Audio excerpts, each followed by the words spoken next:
अस्सलाम वालेकुम। आज हम डिस्कस करेंगे वो 3 इम्पोर्टेंट काम जो हर उस शख्स को करने चाहिए जो फाइलर है और बैंक से प्रॉफ़िट लेता है।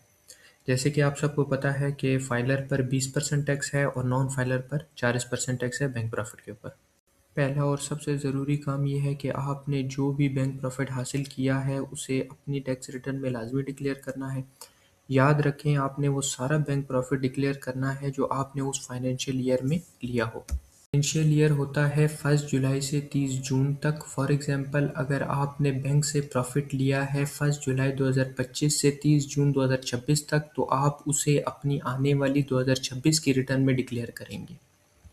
और अगर आप डिक्लेयर नहीं करते तो आपको 99% चांसेस हैं कि आपको एफबीआर का नोटिस आएगा, क्योंकि बैंक आपका डेटा एफबीआर के साथ शेयर करता है। दूसरी ज़रूरी बात आपने ये याद रखनी है कि बैंक प्रॉफ़िट पे जो टैक्स है वो फ़ाइनल टैक्स है। इसका मतलब ये है कि आपके बैंक प्रॉफ़िट पे जो टैक्स बैंक ने काट लिया है, बस वही टैक्स आपने अदा करना है। जब आप अपनी रिटर्न में बैंक प्रॉफ़िट डिक्लेयर करेंगे तो आप पे कोई फ़र्दर टैक्स नहीं लगेगा।